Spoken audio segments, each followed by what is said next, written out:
इस अनंत ब्रह्मांड की सबसे पहली नारी कौन थी? इसका उत्तर एक अद्भुत कथा में मिलता है जो सृष्टि के आरंभ से जुड़ी हुई है। कहा जाता है कि जब सृष्टि की शुरुआत हुई तब चारों ओर केवल पुरुष तत्व ही विद्यमान था। उस समय सृजन आगे नहीं बढ़ पा रहा था क्योंकि प्रकृति यानी नारी शक्ति का अस्तित्व ही नहीं था। जब ब्रह्मा जी ने अपने संकल्प से मानस पुत्रों को उत्पन्न किया तब भी सृष्टि स्थिर बनी रही। जन्म और मृत्यु का कोई क्रम नहीं था। बिना नारी के, बिना ममता और सृजन की शक्ति के यह ब्रह्मांड अधूरा और नीरस था।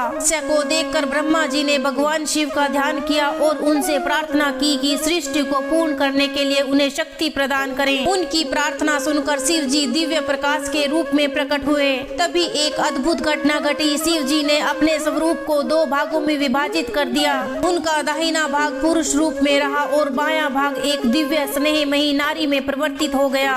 यह था अर्धनारीश्वर का पवित्र रूप जिसमें शिव और शक्ति एक साथ विराजमान थे।